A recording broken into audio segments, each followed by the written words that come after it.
Hey! Hey! I'm back in the game. What a week. What a week. I figured this would be a good follow-up for This Is For You. Number 2. Because I got some other videos that I got to do for you guys that are a little bit more sign fairy related. But I want to share with you that my vacation was great. But a lot of things have transpired during my vacation that aren't so great. Okay? For starters, let me just share this with you. We went to go camping, and on the way to go camping, which was 4 hours away, my wife gets a flat tire. Yep, gets a flat tire, which is bad, right? And then as I'm driving up Black Mountain, which is a huge hill, my truck sends me the signal that says, I gotta pull over, my engine's about to explode. Now, of course it didn't, but that'll get you a little nervous when you're carrying an 18,000 pound RV, right?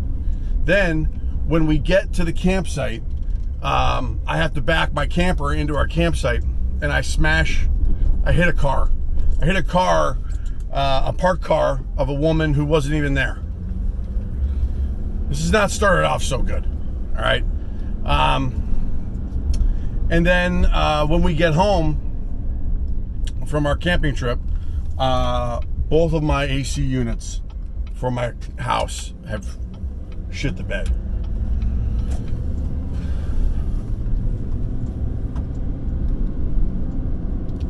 But I got a suntan. Listen, I'll be honest with you, it's been hard. And I'm sharing this with you because part of what I learned, and I'm still learning, I'm mad, guys. I'm gonna be honest with you, I'm mad about it. I can't afford it. I can't afford it. And it's keeping me up at night. It really is. You know, I gotta pay 10 grand in taxes. It's part of my fault. You know, I didn't do what I needed to do in order to save the money.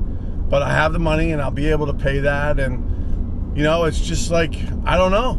You know, my other business that is not sign related, I'm not making any money.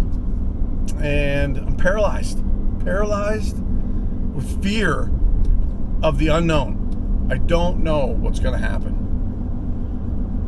And that's easy to do. I'm telling you, this is easy to do. It's easy to be paralyzed by this stuff. And I get paralyzed by it often, more than I'd like to admit.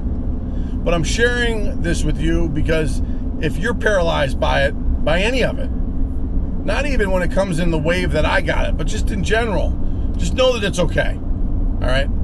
Because there is a silver lining in all of this. And I'm usually the last to see it. I'm usually the last to see it.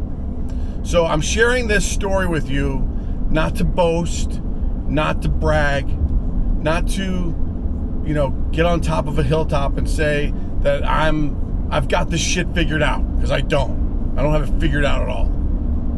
I am a mess a lot of the time, but I try. All right?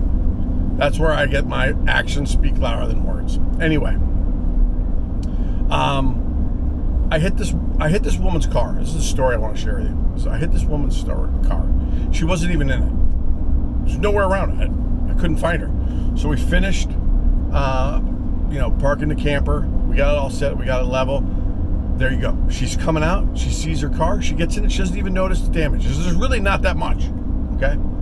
And I run up to her and I said, "Ma'am, my name is Rennick. I'm in site 171. I want you to know I hit your car." She's like, "What?" She's upset. She's like, "What?" She's like, "Oh my God.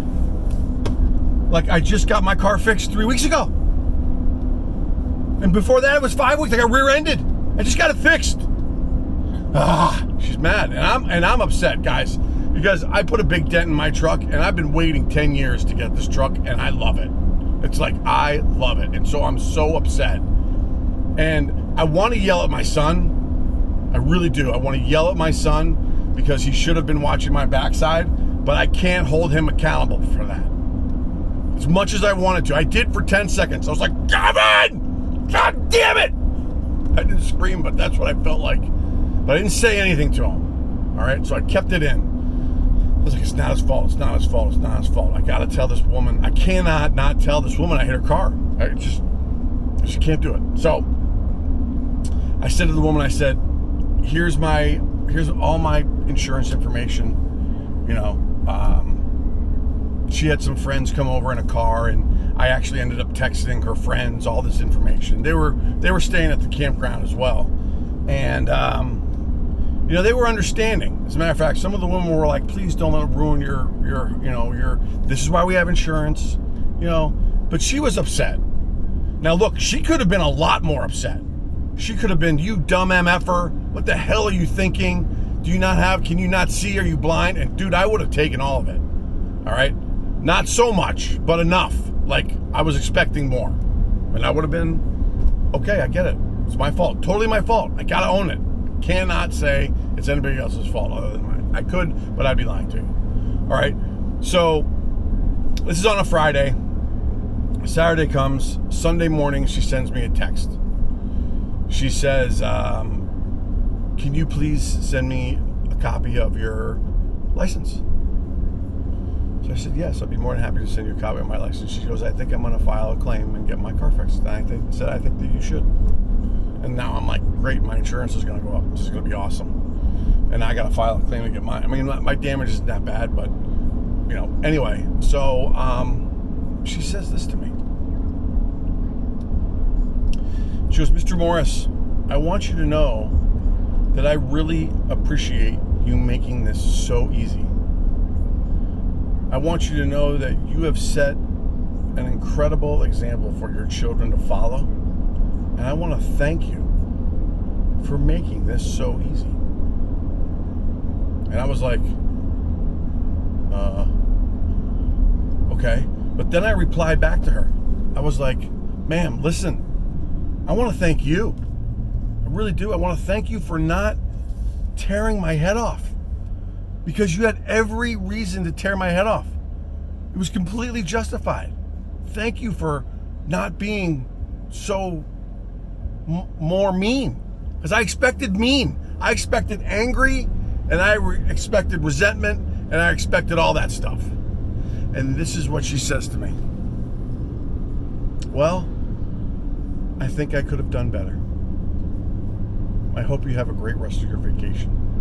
And on the way home, she filed her claim with my insurance company. I spoke to the insurance agent on the phone. She's like, Mr. Morris, we're calling about this claim that was filed. Can you tell us about it? And I was like, yes, I can tell you all about it. She's like, what happened? Is anybody injured? I was like, no. What happened was I hit this car. She's like, how many people were in the car? I'm like, there's no one in the car. I hit this car. She's like, oh, was the owner in the car? I was like, no. She's like, I'm sorry? I'm like, yeah, there was no, I hit a parked car. She's like, well, how did the woman find out about it? I said, I told her I hit her car. And she giggled. She was like, and I was like, why? She's like, well, I don't get a lot of these calls, Mr. Morris. And thank you for making it easy. Now, the reality is I'm mad. The reality is that I'm frustrated. The reality is that all the things that I talked about before. I mean, look, my truck is out of alignment. I got to get it realigned again. That's going to be another $100. I don't know what's going to happen. And I can choose to do nothing but obsess about what won't happen. But I get presented with these opportunities for doing the right thing, which is not in my nature. By the way, it's not in my nature to go tell somebody I hit their car and show fault. But I'm sharing this only with you because I do believe that there is a silver lining somewhere. And at that time, I didn't know where it was. It wasn't until Sunday until I actually realized it. But sometimes, there's lessons to be learned. The question am I willing to learn them? And most of the time, I'm not. I'm just not. So this is for you only because, despite the fact that it's been a tough week financially, I'm still learning if I choose to look at it from that perspective. It's taken me a week to get there, guys. I've been mad, furious, and that's okay. Okay? Angry, scared, terrified, all of the above. All right? That's it. I don't do this thing. I'll leave you with one last thing. My mother went to some kind of speaking engagement, or a woman she liked was speaking. She said something, and my mother said it to me. It's been sticking with me ever since. She said, guys, life is hard, especially when you're trying to do it right. Man, isn't that true? All right, guys, I'm back in the game. I miss you. I hope everybody's doing well. Number 2, it matters. Be open to it.